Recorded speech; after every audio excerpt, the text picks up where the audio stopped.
Welcome to Her Time to Talk. I'm Megan Clark, a licensed professional counselor and the founder of Her Time Therapy, a group practice dedicated to supporting women's mental health. This podcast is for women, by women, and is all about creating a safe place for our experiences, amplifying our voices, and empowering each other with the knowledge to improve our mental health. Thank you so much for being here with us, Lauren. I would love it if you would just take a moment to introduce yourself, explain who you are and what you do. I am Lauren Veazey. I am a therapist and the assistant practice manager at Her Time Therapy. I do a lot there, but I have a passion for helping treat women who are going through perinatal and postpartum issues, anxiety, grief, and all the things. It's such important work you do. And I know that a lot of our listeners are the demographic that you specialize in working with mothers through every sense of the word and through the whole mother journey, which is a really large one. But there's definitely some areas around pregnancy, prenatal, postnatal that you really tend to dive into. We're going to talk about that as well as just motherhood and parenting today. One of the big things we're looking at is postpartum depression and like the baby blues and all the different terms we use for that concept. So I'm wondering from your perspective as a therapist who meets with a lot of moms, and you also are a mom yourself and have been through all of this personally. Can you explain a little bit about the difference between true postpartum depression versus what we call like the baby blues? When is it just hormones versus when is it really not just hormones? Yeah, that's a great and really important question. So, postpartum depression, like you said, can be lumped in together with baby blues, but they're actually really different in terms of duration and severity. The baby blues is a really typical postpartum experience that most mothers are going to go through, 80% is the current statistics. So, it usually occurs within about 2 weeks of the baby's birth. And it happens due to the hormonal shifts that occur after delivery, the combination of that with sleep deprivation, the physical recovery after birth, the emotional weight of caring for a newborn. The big thing is that it resolves. It resolves in hours, it resolves in days. And some of the symptoms associated with it are things like weepiness, fatigue, anxiety, difficulty sleeping, and feeling off or feeling hormonal. But like I said, it resolves usually with good self-care and it doesn't require professional intervention. When I talk about self-care with new moms, we're really reducing the scope of what self-care means. So that might mean just a little bit of extra sleep, a little bit of extra support, maybe being able to go for a walk, to connect with people, make sure you're nourishing yourself. Again, baby blues doesn't generally require professional intervention. But if a woman is complaining about these symptoms or talking about these symptoms that bear a resemblance to baby blues and she's beyond 3 weeks postpartum, we can pretty safely say that it's not baby blues. And so that is a really limited time to be experiencing these kind of hormonal fluctuations and these feelings. But if you are past 3 weeks postpartum and you are still feeling this way, then, like I said, pretty safe to say it's not, quote unquote, just the baby blues, which are hard to go through, but will eventually resolve. Postpartum depression, on the other hand, is more persistent and severe, and it can develop anytime in the first year after birth. Some clinicians will even extend that to 2 years after birth, and it affects about 1 in 7 mothers. So it is not the typical experience. Unlike baby blues, postpartum depression doesn't resolve after some good, solid self-care. It's a clinical mood disorder, and it can significantly impact a mother's ability to function. These symptoms include things like intense sadness or hopelessness, this feeling of emptiness, numbness, difficulty bonding with the baby, extreme fatigue, but also difficulty sleeping when the baby sleeps. It's not just this reaction to shifting hormones. It's influenced by biological, psychological, and social factors. And again, unlike the baby blues, it doesn't generally go away on its own. It typically requires some form of intervention, whether that's therapy, medication, support groups, a combination of those things. One final note about that is an important distinction for postpartum depression that looks a little bit different than the standard clinical depression. Postpartum depression is a really agitated depression and a high functioning depression because there is an infant to care for. And generally, moms are going to do anything to make sure that their baby is cared for and be able to present themselves as a good mom who is able to take care of their child. It looks a little bit different than standard clinical depression. Those are the really big differences. And that is not something that I knew about baby blues, is that there's a time limit on it. And it's really used to wish away women's difficulties after birth. It can be used as an excuse. You're just experiencing the baby blues. We might tell ourselves that. We might be hearing that from other people if we say that we're struggling. But there's big differences. Absolutely. That's such a great, concise explanation of there is time limits on these things from a clinical perspective, but there's also a lot of societal pressures and expectations put on women in general, but especially new mothers to get over the baby blues quickly, recover Mhm. quickly, get your body back quickly, and be the best mom you can while also working and being a good partner and fill in the blanks. And there's a Yeah. lot of ands that are All the put on things. us. Yes. All the things, yeah. And I wonder in your work with new moms, just how much while they're in it all, they're even aware of and realizing that maybe all of these societal pressures are making all of these symptoms worse. I find a lot with my clients, especially the new moms, or even second time mothers, third time mothers, that there is this downplaying of our symptoms, especially after we've given birth and we have children to take care of. There is something very scary about admitting that you're not doing okay, that you're struggling. And I know that it is of the utmost importance to moms to present everything is okay, because that means that they're a good mom. And if things aren't okay, then they could be a bad mom. So to really recognize, validate what we are feeling to ourselves is a big part of the journey with my postpartum moms in particular. Yeah, and that takes a lot of courage to come out and say, I'm not doing okay as a mom in this period of time. That is very vulnerable. It's very risky, especially living in a society that has reduced women's lives down to their ability to be mothers. That is the thing that often we're most highly regarded for and celebrated for. So if this is an area that we're realizing, oh, maybe I'm struggling with this, it's not all the pleasant, good, overwhelming love that I was told it was. Or maybe it's that alongside a lot of bad. Or maybe you Mhm. don't want to be a mother at all. There's so much judgment around everything to do with motherhood that is placed on women's shoulders. And it becomes really paralyzing. And I'm assuming really difficult for a lot of new moms to even fathom reaching out for help and admitting that something's not great here. You're absolutely right. And I think one of the big challenges is to distinguish what is quote unquote normal in terms of the struggles of new motherhood and parenthood overall. And when does it become something that you might need to seek out help for? Because being a new mom is hard no matter what. Being a parent is hard no matter what. So when does it get to this level of actually, I do need to reach out for support? I need to be validated in my feelings. I need to untangle how I got here and how I'm feeling because I don't recognize myself. I don't know how to reconcile who I was with who I am now. And it can be a really difficult and intimidating journey, especially because you're short on time and you're short on brain space and your body is different. And society is telling you that this should be the happiest, most joyful time in your life. And for many moms that I know, it's just not. And that's okay on a lot of levels. And are there things that we can do to help soothe this a little bit and make it not such a deep pain and not such a deep grief to be able to really thrive as much as you can? 'Cause like I said, it is hard, but there's different levels of hard. Absolutely.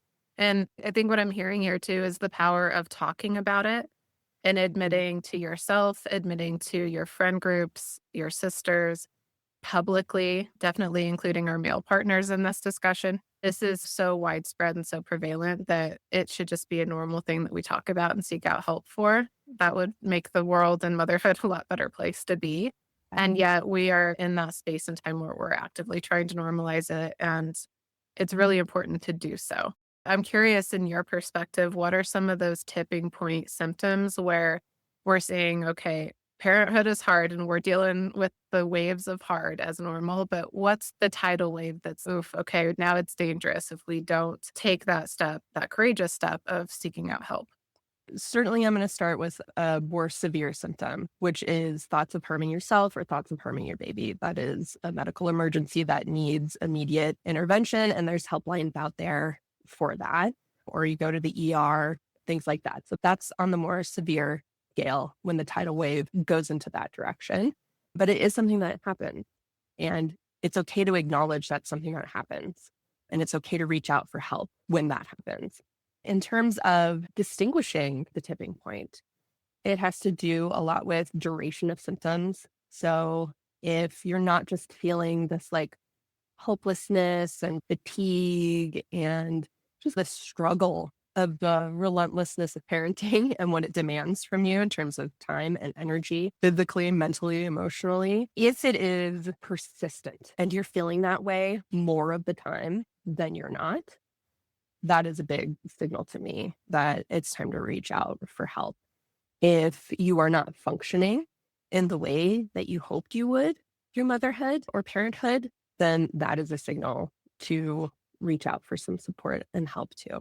Yeah, those are all really good key indicators. And it sounds like a lot of them align with major depressive disorder in general. If you're having a hard time doing those things for yourself or your baby, that's a really big indicator. Yes. Like I said, it's hard, but it doesn't have to be a constant struggle. There should be those moments of joy. Yes. There should be a lot of them, in fact. Yes. I'm not a mother, so I can't speak to this personally, but I've seen this with some close friends and hearing stories of my clients too. It always surprises me how difficult the postpartum period is for many reasons, but one that stands out to me too is that the majority of the focus tends to shift to the baby, even in medical settings, certainly in family and public settings. Because everyone, of course, wants to celebrate and meet your baby, this cute little infant that's new in the world. And that's beautiful, but it tends to leave moms dealing with where they're at on their own without a lot of attention or support, which is crazy to me after a woman goes through what for many of them could be the most physically traumatic experience of their life. Mhm. The attention is turned away from them. If someone got in a terrible car accident or went through a major surgery and were in a period of recovery immediately after that event, all of the attention, the nursing staff, all of that tends to focus on the patient. And it seems like birth and motherhood is the one physically traumatic event where that happens, and then very minimal attention is given to the mom as the patient. It tends to shift to the duo or mostly to the baby. I'm curious about your perspective on that and how big of a part that plays in all of it. That's a really good point. And it was an absolute shock to me how much the focus was on the baby because that's where I was placing all of my focus when I was pregnant. So, getting all the baby books, doing all this research, I was approaching motherhood in this very academic way of I want to know everything about everything. And none of the baby books and none of the research that I was doing was there a mere mention of what you as the mother were going to go through after giving birth. It was all about the development of the baby and what size it is in your womb. And that's all very exciting. But what about us? It was very shocking to be relegated to the role of the birthing vessel in a way. And okay, you've done your job, your body's done your job. And now the focus is on this new life, which is so precious, which is so expected. And of course, as the mom, is there anything better than seeing people like coo and awe over your new baby? But you're here as this person who's gone through this major medical event, and you're just expected to like be happy and take care of things like you always have. And now you are just mom. And all of those previous parts of you that you've spent your whole life being no longer matter to society.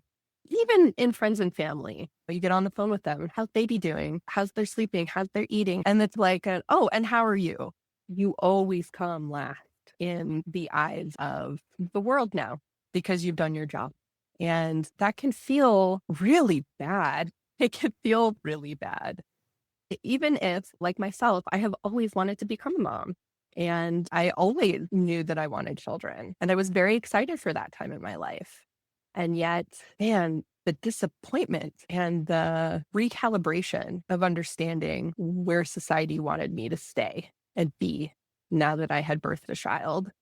I know I said it's shocking a couple times, but that really was the primary emotion. Absolutely. It's a big shift to your identity. Suddenly, in a minute, you're treated differently by the entire world. Yep.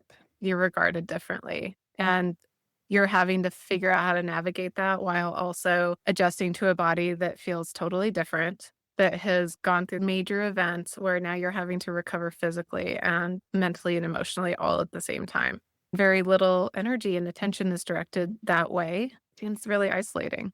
It very much can be. And there's this beautiful term that I've come across in this field and thinking about and treating people with perinatal and postpartum issues. And the term is matrescence. And it is this term that encapsulates this time of becoming a mother. And so if we think of like adolescence, where everything's changing around us, we're trying to form this identity. Our bodies are doing interesting and odd things, and we are going through this major transition. Some people are going to really struggle with that, and some people are going to do okay. And I find that it's very similar with this period of matrescence, this becoming of a mother. Some of us are going to be all right. And some of us are really going to struggle with it. But to not even have that part of us acknowledged that we're going through a transition too can be, like you said, very isolating, a little bit deflating. Yeah. I'm so glad that there's a term out there for it. And I'm also so sad that it's not a more widely known term. That's a really powerful thing to share with people, but especially mothers, that there is a term for this transition, whether you're struggling with depression or you had a really traumatic birth or everything seems to be going smooth and you're really happy with your decision. No Hmm. matter what, there is a transition that deserves validation and acknowledgement and attention too, which is what you specialize in with doing this particular type of counseling. Yes, it is a term that I love to introduce to my clients because the vast majority have not heard about it before. And there's something really powerful about naming the transition that we're going through and acknowledging that it's about us too. And it's about the dyad of us and our baby as well. So you are a mom of two wonderful little boys, and I'm wondering if you can tell us a bit about the choice to have a second child and what the differences were maybe from your first pregnancy to your second, and maybe the pros and cons of even that whole decision to be a mom of two. Yeah, that's a big question because my motherhood journey, oh gosh, was a struggle from the beginning. Currently, just for some context, my boys are now 7 and 9. And it's so interesting now doing the work that I do to be aware of some of the risk factors that perinatal mood and anxiety disorders have associated with them, because now I can think about these risk factors and just be like, check, check, check, because of my perinatal experiences. I'm talking about things like history of thyroid dysfunction, which I wasn't aware of before I started on the fertility journey. I'm talking about having a predisposition towards anxiety. I really didn't realize what an anxious person I was until my motherhood journey. Bereavement, which was a big part of my journey that I'll get into in a little bit. A history of loss. So, suffering miscarriage is a risk factor. That's a big piece of it. And then difficult infant temperament or a mismatch of infant temperament to your temperament is a big risk factor. And then overall unexpected outcomes, which is, I think, a big theme of what we're hitting on here. There is tension and difficulty when you come to realize that motherhood is not what you thought it was going to be. And so those are all things that are part of my story. And 10, 11 years ago, when I started on this journey, like I said, I had no idea, no concept that any of these things were risk factors. So it was a surprise to me to slowly come to the realization that I was suffering beyond the typical baby blues and the typical difficult time of early motherhood. My motherhood journey really begins with struggle. My husband and I had been married for a few years. We were in our early 30s. We wanted to start a family, and it just was not happening. It felt like everyone around us who either already had kids or wanted kids could just get pregnant at the drop of a hat. And oh, it happened on our first try or our second try or within 3 months. And it's just, oh, okay, I'm so happy for you. There's so much dissonance there because you really are happy for anybody who wants a child and becomes pregnant. But there's also this internal battle of what's wrong with me and why can't my body do this? And so we started to come up on this time frame where it was time to start considering speaking to a fertility specialist, trying to dig a little deeper. So we were doing a lot of research, trying to get acquainted with this potentially infertile world. And during that time, my mother-in-law died by suicide. So we entered a completely different world at that time, a world of deep grief, loss, confusion, and a lot of really complicated feelings. So that really shifted our world at that time. But a few months later, I did become pregnant for the first time, and it felt miraculous. It was this beacon of hope and joy in the midst of this very dark time. But unfortunately, that didn't last. I ended up having a miscarriage. And after that, I was wrecked. I was wrecked emotionally, mentally, physically. I was crying myself to sleep for months and months and just felt a shell of my former self. And I really tried to pull myself out of this tide pool of darkness, but I couldn't. And along with the mental anguish and the grief piece, I could also tell that there was something off biologically. I couldn't get anywhere with my traditional doctors. So I eventually went to a holistic doctor and did some testing. And I have some thyroid issues that I had no idea about. They were subclinical. So everything was showing up normal, but really wasn't normal for me. So I started taking thyroid medication and felt better almost instantly. And then within a few months, I was pregnant with my now 9-year-old. I wish I could say things were easy going from there on out, but they weren't. So we were still very much grieving my mother-in-law and continually coming to terms that she would never meet her first grandchild. So we're still in this grief space and this celebration space, which felt very hard. And then following birth, man, I love that little guy, but he did not sleep. And we had breastfeeding issues and feeding issues from the very beginning. And he had a very difficult temperament that just did not match my temperament. And me being me, the typical oldest child, type A, high unmeetable expectations for myself. I now say I'm a recovering perfectionist, but I certainly wouldn't describe myself as that at the time. There's that piece and this running narrative in my family and even among my friends that I'm really even keeled and I'm really chill. I'm the one that you come to if you have problems. I don't have problems. I'm good. I'm fine. Spoiler alert. I had a very anxious internal life. I'm not fine, but I can't let anybody see that because I'm supposed to be the okay one. So you can see how that perception of myself, that identity that I had for myself really conflicted heavily with my experience of early motherhood.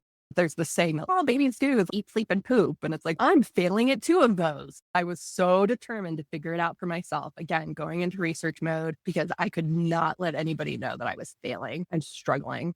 So I didn't enlist help. I didn't really tell anybody that I was feeling this way. I felt extremely guilty for not enjoying every moment of motherhood.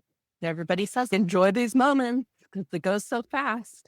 And it's just, I haven't slept more than 90 minutes in a row for weeks. And when was my last shower?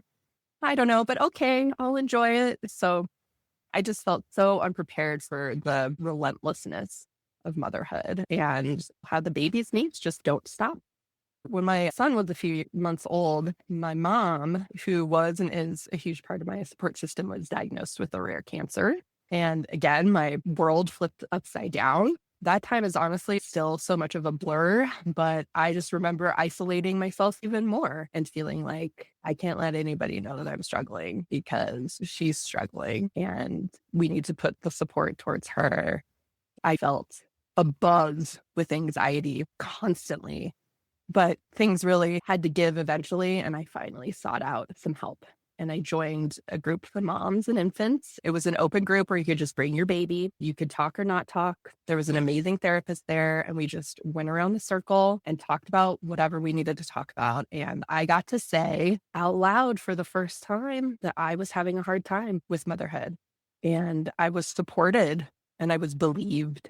Until then, I really did not know that I was allowed to say that. I didn't know that I was allowed to say that motherhood was hard and that I was struggling. I thought that made me a bad mom. But in that circle of support where I got to hear the struggles of so many other women and different ways that they were struggling and being validated that it was really as hard as it felt. And we just got to exchange some mom knowledge on feeding and sleeping. It was also fun to be in a community of women as well. I eventually was able to get connected with lactation consultants. I tweaked thyroid meds, and that mom group really made me feel like, okay, things are going to be okay. I'm okay. And they were. And because of that, we decided we wanted to try for another child. Things had stabilized, things were okay. I did get pregnant immediately, which was a shock with number two. And so my younger son was born 2 years and about 3 months after my first. Again, wish I could say that from there on, things were okay and smooth sailing, but they weren't.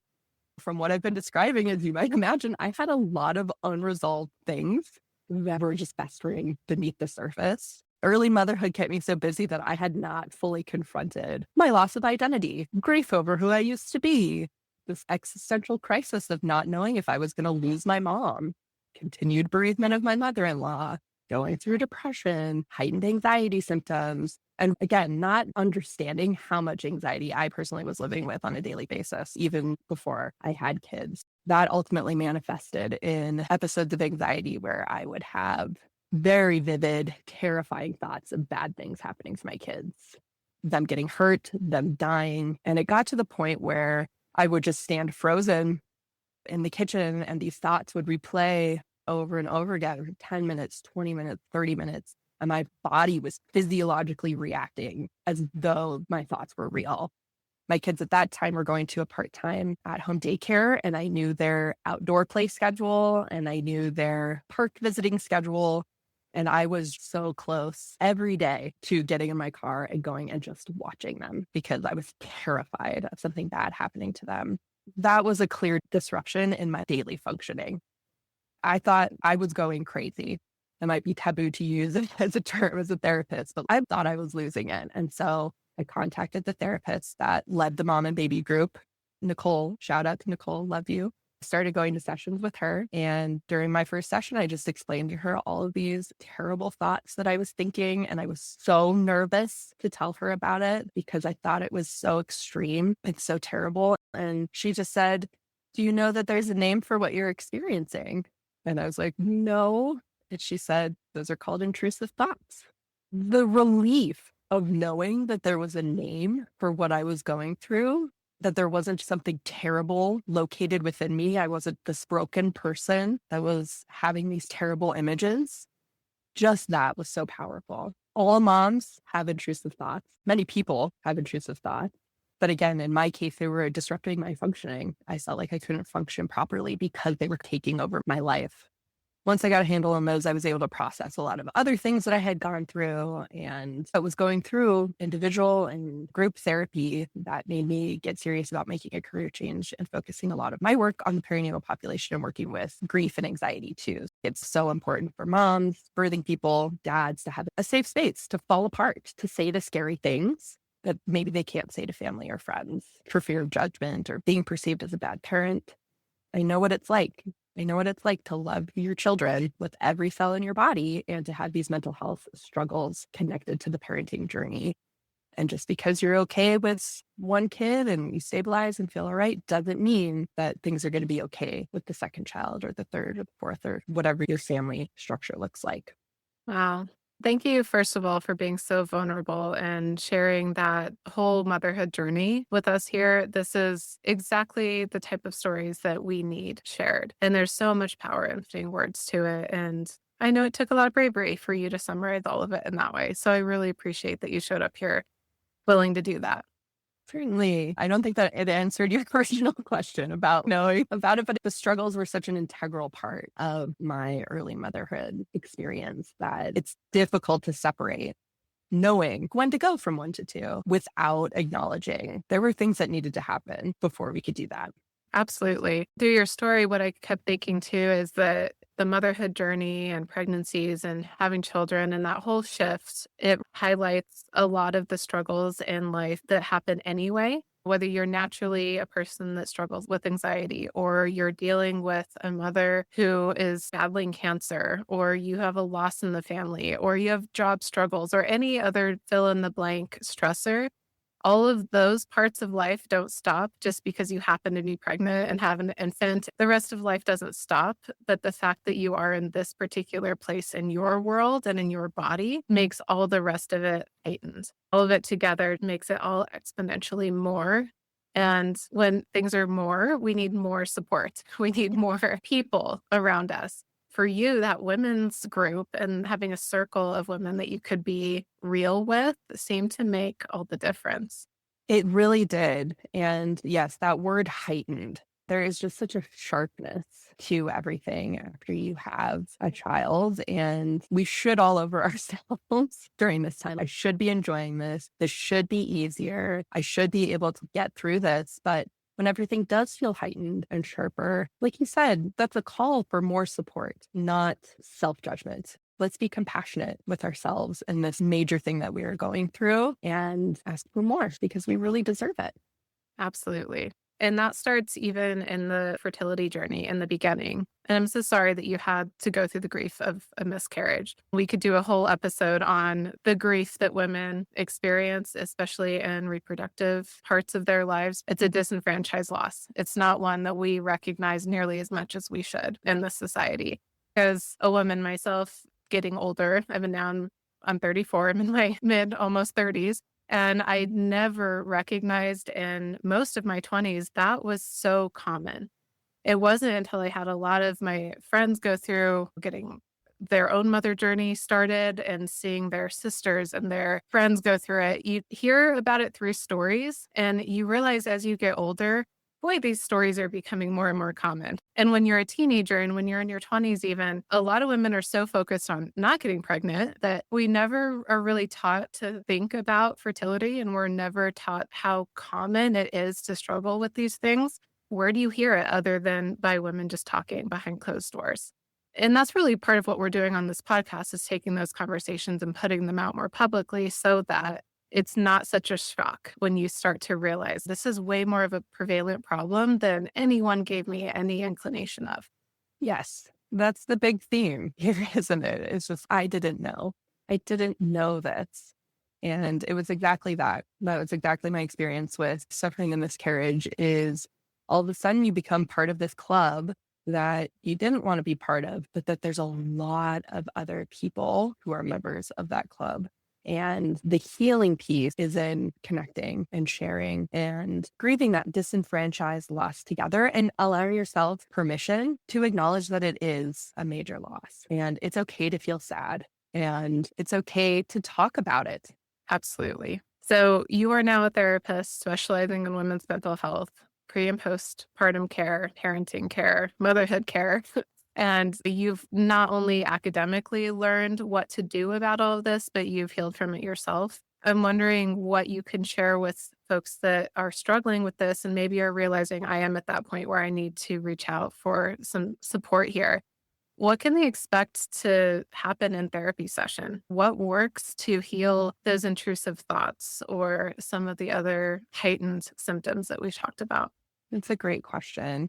I think one of the biggest things to acknowledge is that what can feel the most healing is being witnessed and seen and held in your pain, whether that's through other women, through joining part of a group, or in a therapy session.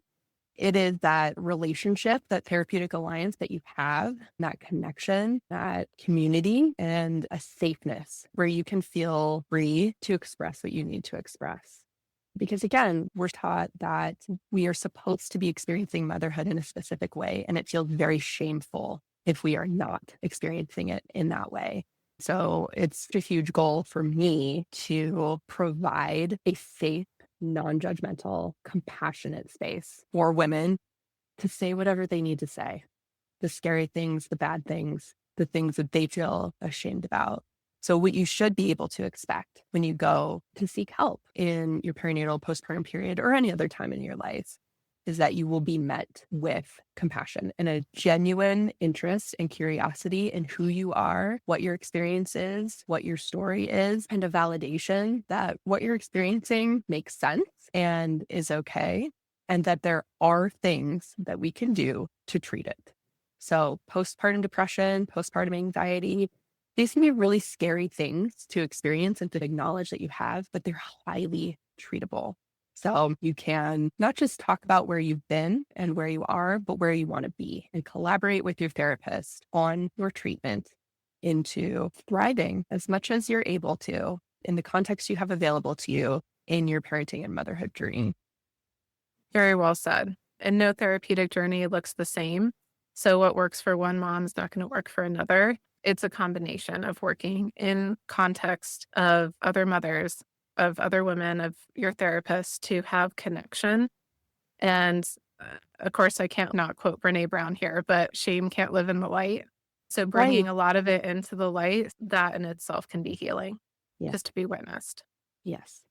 All of our stories are so precious and they really deserve to be heard. It can be really powerful to name what's happening to us and to be able to be an active participant in the narrative of our lives. That's a really beautiful way to say it. Be an active participant in the narrative. I imagine as we gather listeners to this episode, most of them are going to be mothers, but there's probably a good demographic out there that are what we call fence sitters, the women who are considering motherhood but aren't sure and do a lot of that academic research that you talked about to really figure out, is this right for me or not? What information do I need to have to make the best decision I can for myself? And as one of those fence sitters, I want to maybe selfishly ask you, what would you share with those women that are contemplating becoming mothers through pregnancy or through adoption, or to maybe decide not to? What would you share with them? I would share that no matter what your decision is, you have the right to make your decision free of cultural influences, whether that's family, the wider culture, that you should have full control over your reproductive experience and that you deserve to trust yourself in the decisions that you ultimately make about whether or not you decide to bring a life into the world. Women have tremendous value outside of the role of mom. And even though it is such a joy in my life, I am also so much more than a mom. So no matter what way you choose, it is valid, it is wonderful, and the world needs your gifts, whether those are steeped in motherhood or not. Thank you for saying that. That is absolutely beautiful and so true. I couldn't agree more. That's such great advice for any women listening to this. You are so much more than any one of your roles. Thank you for your time today, Lauren. This was such a powerful episode, and I know it's going to help so many people. So I really appreciate your courage and your vulnerability and your expertise that you shared with us here today. Thank you so much for allowing the space for my story. I love to be in session with my clients and hearing them talk about their stories. And I welcome so much their vulnerability that I only feel it's right to be able to model that and to be able to tell my story and be vulnerable in that. So again, thank you for allowing the space for that and allowing me to express my passion for helping and supporting the perinatal and postpartum population. Absolutely. And if anyone has listened to this and wants to meet and work with Lauren, we'll put her profile link with her contact information in the show notes, as well as some of the crisis resources that we mentioned for general crisis support, as well as miscarriage support for potential moms who are in need. If you're feeling empowered by today's episode, be sure to subscribe and leave us a review. You can also follow us on social media at Her Time to Talk for more updates and tips. And if you'd like to support the show, consider becoming a patron. If you're ready to take the next step in your mental health journey, visit hertimetherapy.com and schedule a free consultation with one of our therapists. Thank you for taking the time to talk today. Remember, your story matters, your voice is powerful, and your mental health is worth prioritizing. Until next time, take care of yourself. This is your time. The information shared on this podcast is not intended to be personal mental health advice, and listening to this podcast does not create a therapeutic relationship between the listener and the therapist featured on this podcast. We encourage listeners to engage with a licensed therapist for personalized mental health treatment and advice.